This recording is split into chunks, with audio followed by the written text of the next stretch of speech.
Buenos días, hermanos. Muchas gracias por estar conectados una vez más cada domingo. El día de hoy tengo nuevamente el privilegio de compartir la palabra. Un saludo a todas las congregaciones que están en este momento conectadas en un mismo amor, en un mismo sentir, para escuchar la palabra que el Señor tiene para nosotros. Gracias a Dios por la vida de cada uno de ustedes. Antes de comenzar la palabra, vamos a hacer una oración todos juntos, dejando que Dios nos bendiga y nos hable a nuestro espíritu y a nuestro corazón. Señor Jesús, en esta mañana te reconocemos como nuestro Señor, como nuestro Salvador, como nuestro Pastor. Te adoramos a ti. Abre nuestro espíritu para poder comprender tu palabra. Abre nuestro corazón para poder asimilar lo que tú tienes para nosotros el día de hoy. Y en tu nombre, Señor Jesús, te bendecimos. Amén. Pues sí, hermanos, la palabra de el día de hoy se titula No deseando la antigua normalidad. ¿Por qué no deseando la antigua normalidad? Cuando pareciera que todos estamos deseando volver a nuestra vida pasada, a la forma en que estábamos viviendo. Parece contradictorio que esto se llame así. Pero si hacemos un análisis, tenemos que comprender que no podemos y que no debemos regresar a la forma en que estábamos viviendo antes de la pandemia. En el primer trimestre del 2020, el mundo entra en una crisis sanitaria. Un nuevo virus se extiende desde una ciudad china llamada Wuhan hacia toda la Tierra. El estilo de vida que todos teníamos fue modificado. Fue modificada la forma en que vivíamos. Fue afectada. La economía cambió, las relaciones sociales cambiaron, la política, la educación, la alimentación, el trabajo y, por supuesto, la forma en que concebimos a Dios. Cambió nuestra forma de pensar, cómo nos reunimos y cómo nos relacionamos como hermanos. Es claro que Dios mostró su descontento de cómo estaba caminando este mundo y también su iglesia. Si las cosas hubieran estado bien, no hubiera habido algún cambio. Es evidente que la maldad del hombre está sin freno. Ya sobrepasó los límites. Es cada día más violento, más corrupto, más confundido, más polarizado, lleno de contrastes. Este mundo no quiere a Dios en su vida. Pero si solo el mundo hubiera estado mal, la iglesia no hubiera sido tocada, los hijos de Dios hubieran sido resguardados y no hubieran sufrido ningún mal. Pero solo un ciego diría que la iglesia estaba marchando totalmente bien y con la completa aprobación de nuestro Dios. Vamos a leer qué es lo que dice Isaías 1, del 11 al 14. Dice así: ¿Para qué me sirve, dice Jehová, la multitud de vuestros sacrificios? Hastiado estoy de holocaustos de carneros y de cebo de animales gordos. No quiero sangre de bueyes, ni de ovejas, ni de machos cabríos. ¿Quién demanda esto de vuestras manos? Cuando venís a presentaros delante de mí para hollar mis atrios, no me traigáis más vana ofrenda. El incienso me es abominación. Luna nueva y día de reposo, el convocar asambleas, no lo puedo sufrir. Son iniquidad vuestras fiestas solemnes. Vuestras lunas nuevas y vuestras fiestas solemnes las tiene aborrecidas mi alma. Me son gravosas. Cansado estoy de soportarlas. Si parafraseamos lo que está escrito, podríamos decir que Dios está insatisfecho con nuestra forma y corazón con lo que presentamos nuestra adoración. pues adoramos a como creemos que a Dios le agrada, pero sin preguntarle. Adoramos a nuestro gusto, buscamos nuestro placer. Estoy seguro de que hemos perdido reverencia, honestidad, sinceridad, amor, respeto, muchos sin experimentar la presencia de Dios. Las reuniones para muchos ya eran como un castigo obligatorio, como el castigo de los domingos. Padres en pugna, matrimonios en pugna, hijos desobedientes y familias divididas. Tristemente, muchos se visten mejor para presentarse a su trabajo, a su escuela, a fiestas, que para presentarse en la reunión de los santos para adorar a Dios. Se da culto al hombre y a sus dones, no al Dios. Estos hombres llenos de compromisos, de actividades. Un hermano menciona que en las reuniones hay muchos cantos, mucha música, incluso muy buena música, muy buenos músicos, pero sin adoración.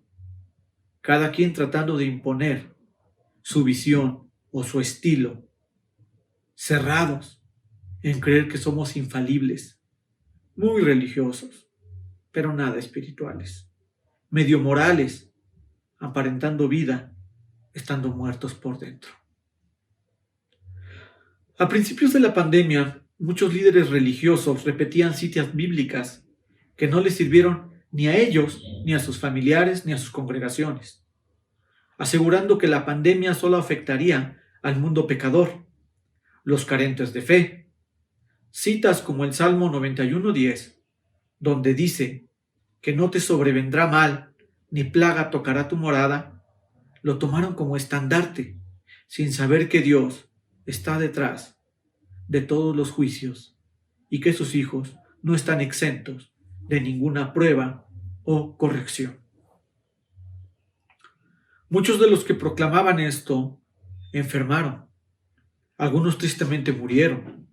Entonces se sintieron que Dios les falló. Pero en realidad, ellos acomodaron las citas a su conveniencia, saltándose muchas otras cosas que hay que considerar. Es aquí cuando hablamos y decimos que el texto sin contexto sirve de pretexto. Entonces, el Señor trajo al mundo a juicio y los cristianos encabezan la lista. En el libro de Daniel 5:27 nos cuenta la historia de Belsasar, hijo de Nabucodonosor. Este hombre había recibido el reinado por parte de su padre. Su padre fue tratado de manera muy severa por Dios. Pero su hijo, aunque vio esta situación, no le importó, no lo atesoró en su corazón para actuar de otra manera. Y Belsasar llegó a ser tan poderoso que se creía intocable. Y lo que nos dice en Daniel 5:27 es de que un día él estaba en una fiesta, en un banquete, en un gran banquete, compartiendo con sus íntimos, con sus allegados, y estaban comiendo y teniendo excesos de todo tipo. Y justo cuando estaban en su mayor éxtasis, aparece el Señor con una advertencia, con una mano, poniendo en la pared unas palabras que decían: Mene, mene, tekel, uparsin.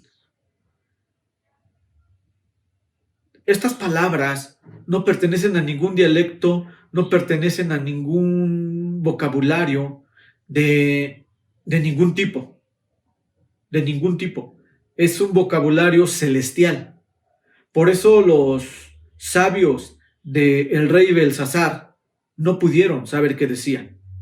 Pero nos vamos a concentrar en una palabra que era escrita y que era directamente para Belsasar. Y esa palabra es tekel, con K. Y que significa, fíjense todo lo que significa tekel. Significa: pesado ha sido en balanza, y fuiste hallado falto. Esto le dijo Daniel a Belsasar, hijo de Nabucodonosor. Fue hallado falto. Este hombre había tomado los utensilios sagrados de oro, las copas de oro sagradas, y las había llevado a hacer actos abominables para servir a borrachos, para servir a gente de excesos. Entonces el Señor no puede dejar esto pasar por alto y lo lleva a juicio. Este hombre se creía intocable. No aprendió una lección que vio en su padre.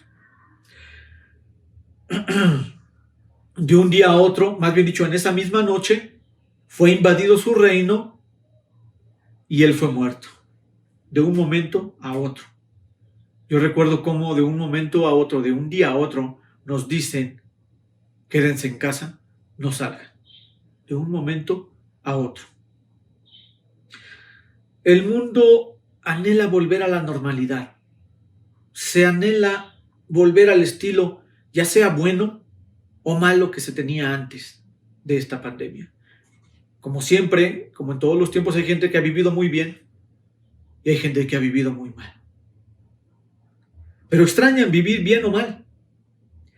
Extrañan y quieren que la economía, los gobiernos quieren que la economía vuelva a crecer, que se recuperen los empleos, que las campañas políticas se puedan hacer con libertad. Vemos como en el mundo hay campañas políticas y aquí en México igual.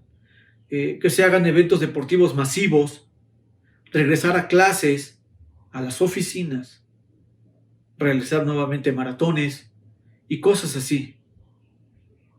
Pero ninguna de esas está a anhelar tener comunión con Dios. Es evidente, como leímos, que Dios está harto del estilo de vida que muchos tenemos en la iglesia. Algunos líderes religiosos extrañan tanto el control, las ofrendas, los diezmos, la sensación de poder, de sentirse influyentes, de sentirse útiles. Extrañan los aplausos, los reconocimientos, el protagonismo. Y por otro lado, hay líderes que están callados, replegados, escondidos, temerosos del virus, temblando de miedo, borrados del mapa, que preguntan, oye, ¿qué sabes del pastor? Y nadie sabe nada.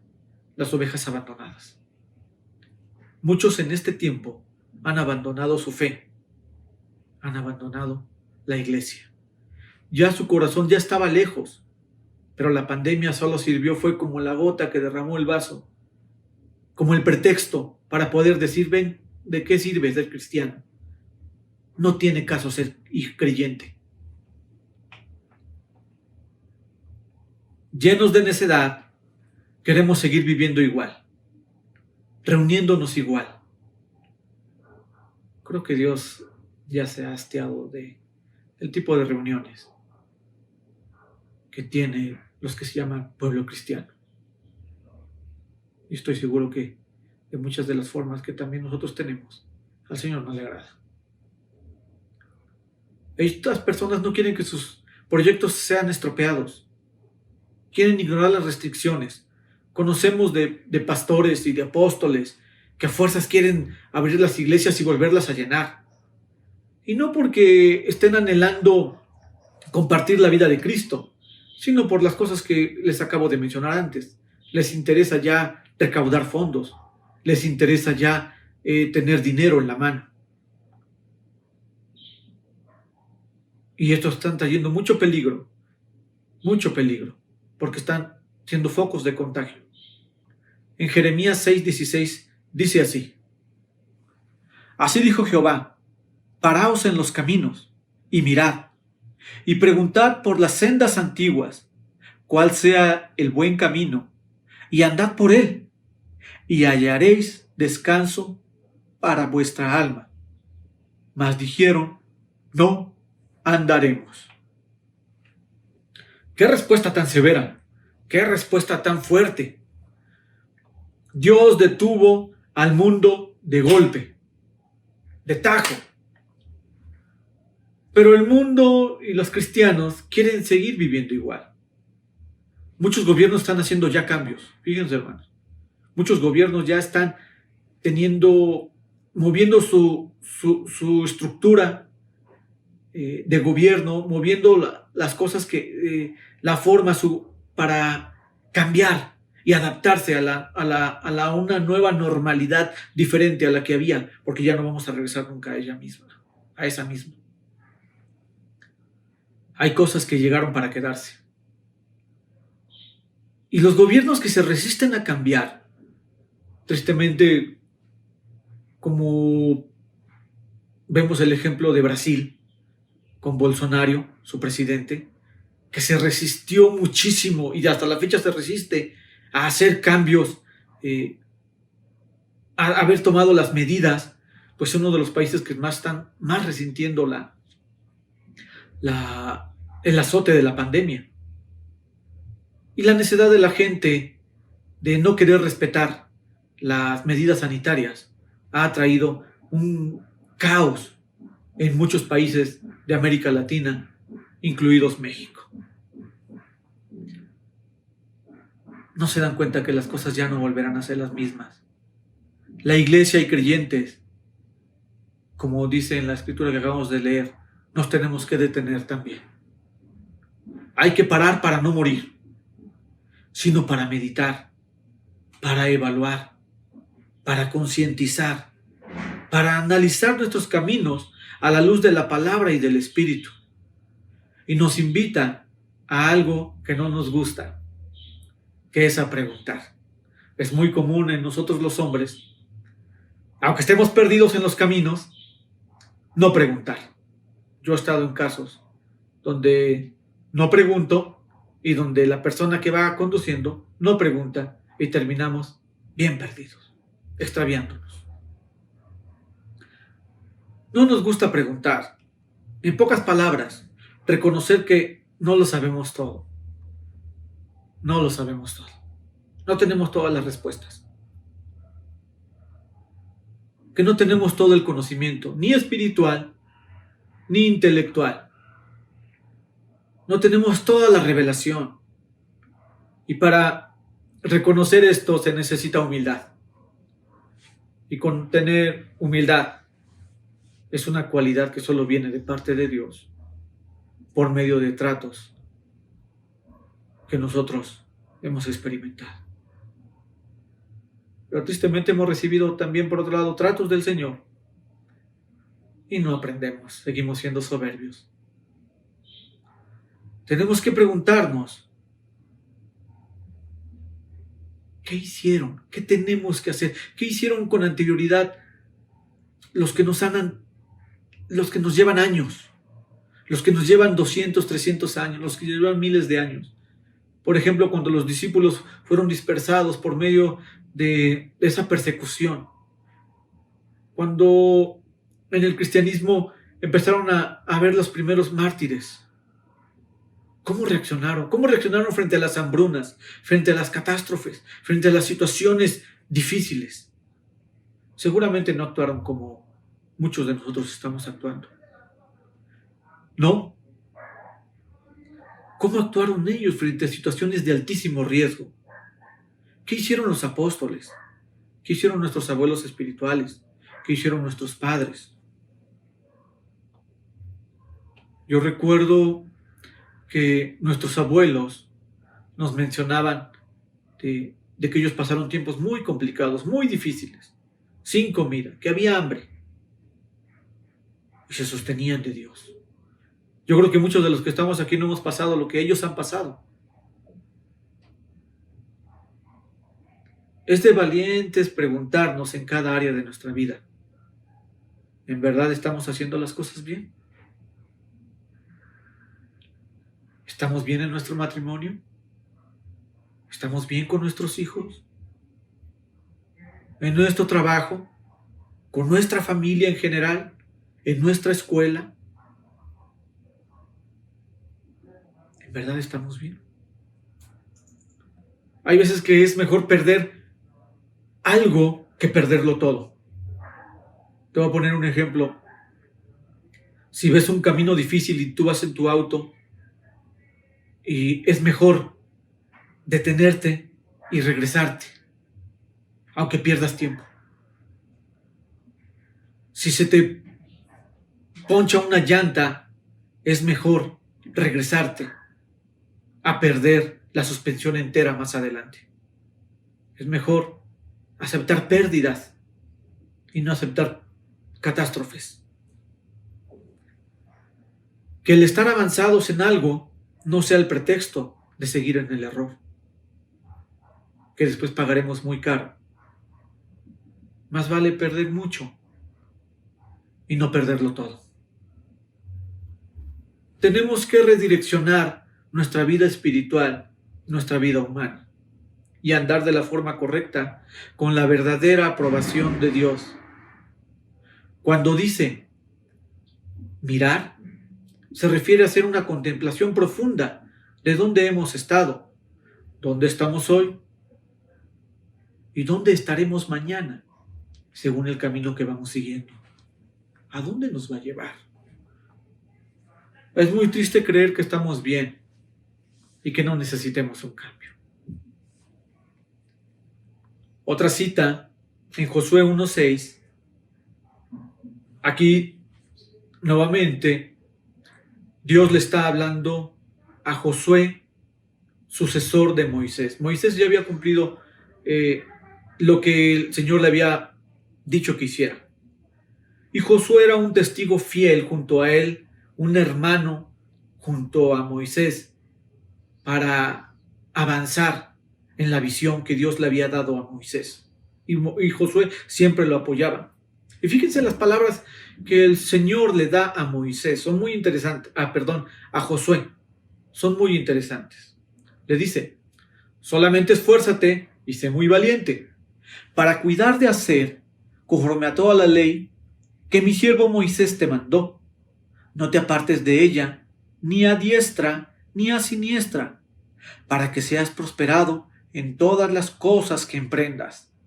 Nunca se apartará de tu boca este libro de la ley, sino que de día y de noche meditarás en él, para que guardes y hagas conforme a todo lo que en él está escrito, porque entonces harás prosperar tu camino y todo te saldrá bien. Mira que te mando que te esfuerces y seas valiente.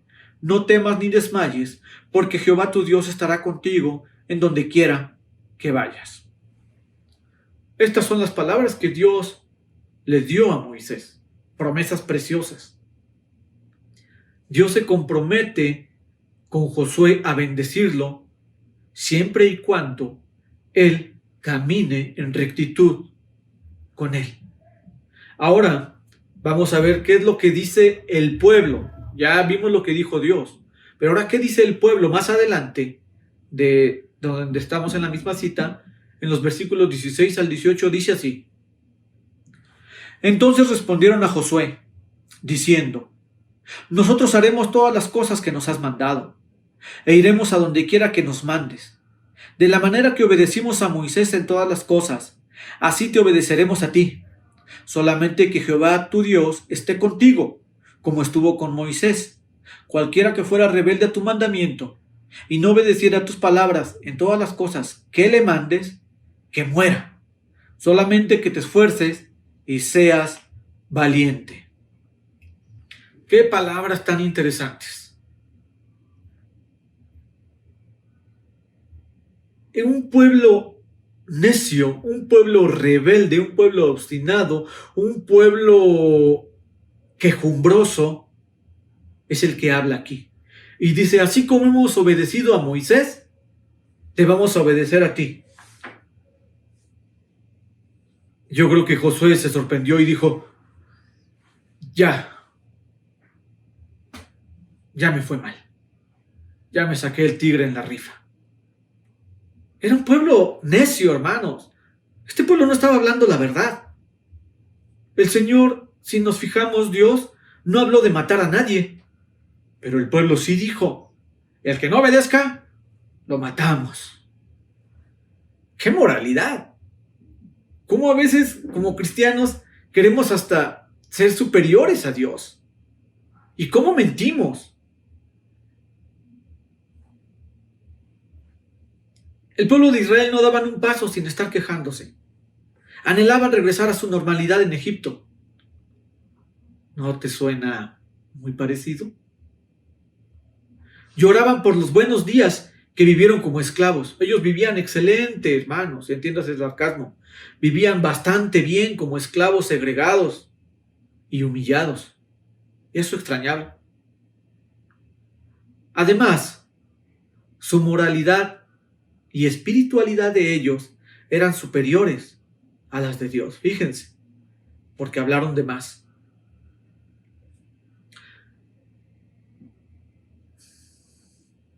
Esto me trae a mi mente cómo el pueblo de Israel no solo era rebelde y necio, sino se creía que era obediente y que estaba agradando a Dios en la forma en que vivían. Así vemos a la iglesia de hoy.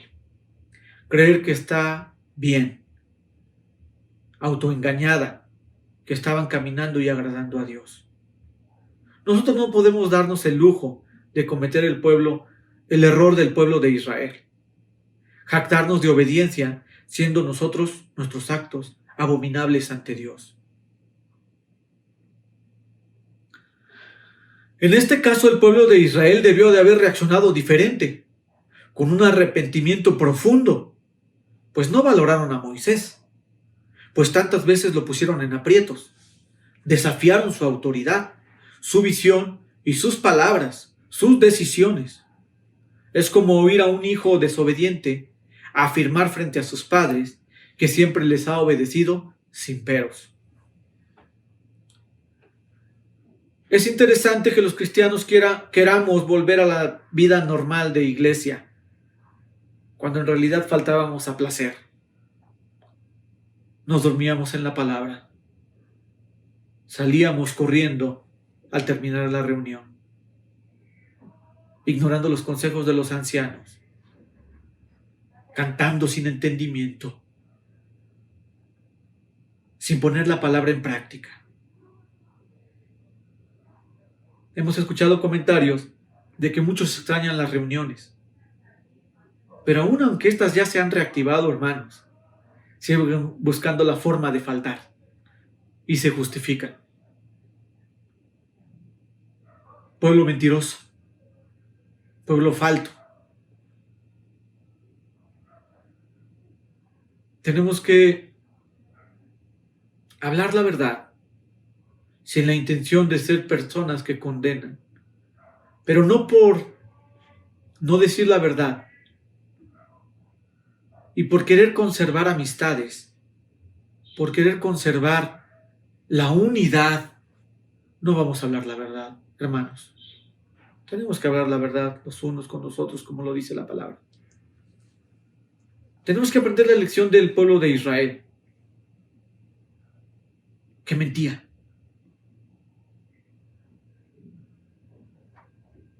No nos engañemos. No puedes engañar. Tal vez te quieras tú autoengañar, pero qué difícil es engañar a una esposa, porque ella sabe muy bien cuando mentimos. Qué difícil es engañar a los hijos, cuando nomás se quedan viendo y se rascan diciendo, híjoles, si mi papá cumpliera lo que dice, o se resguardara o hiciera lo que dice. Hermanos, no podemos regresar a la misma normalidad. A Dios ya le había hartado esa normalidad. Necesitamos un cambio.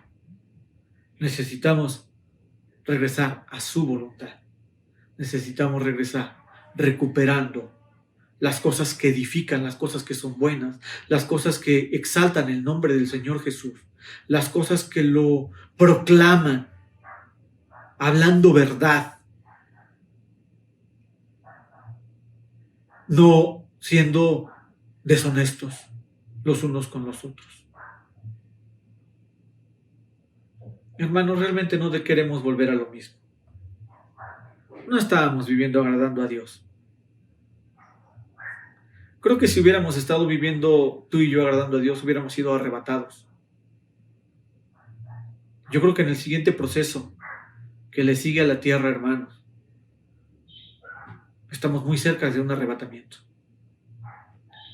O de pasar por algo peor. O que ni siquiera este proceso en el que estamos viviendo de pandemia, aunque en apariencia pareciera que ya estamos de salida, o que ya las vacunas están haciendo un poquito ya de efecto, y que algunos ya están cantando victoria antes de, debemos de ser muy cuidadosos. La vacuna no es nuestra esperanza. Cristo es nuestra esperanza. La vacuna no es nuestra meta. Nuestro trabajo no es nuestra meta. Nuestra escuela no es nuestra meta. Es la ciudadanía celestial.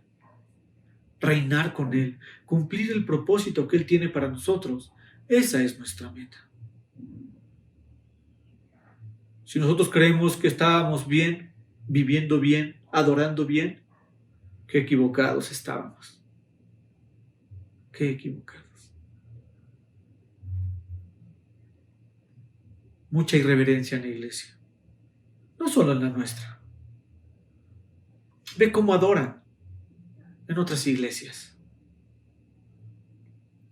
Teniendo apariencia de artistas.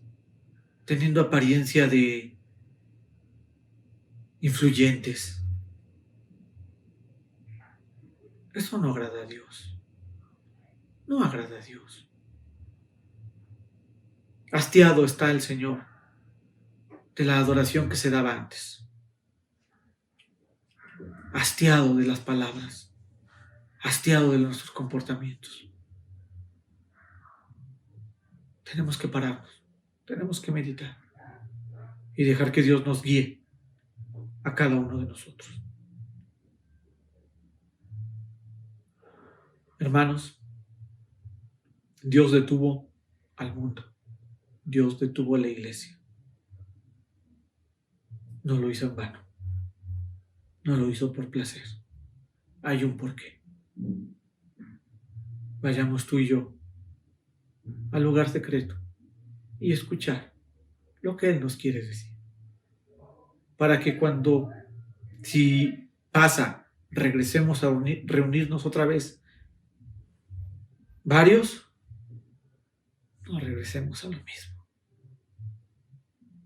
sino que irrumpamos con gozo, con alegría, con proclamas, con verdadera adoración, con verdadera y genuina alabanza, sin celos, sin ira, sin contiendas, sin banalidades, con reverencia, pero con alegría, buscando agradarle a Él. Vale la pena pararnos y preguntarle a Dios por qué hizo esto. Entonces veremos la luz y hallaremos descanso para nuestras almas. No respondamos como respondió el pueblo, diciendo, no andaremos, no queremos, estamos bien, no tenemos que cambiar nada, no hay nada que cambiar. Que ese no sea nuestro pensamiento. Hermanos, Dios les bendiga.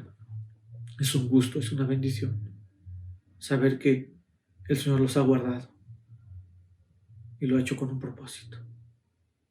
Gracias por escuchar, gracias por poner atención en este momento a todos. Y en el nombre de Jesús, bendecimos sus espíritus, bendecimos su mente, bendecimos su hombre interior para que tengan luz y revelación de lo que estamos viviendo en estos días. Dios les bendiga a todos. Amén.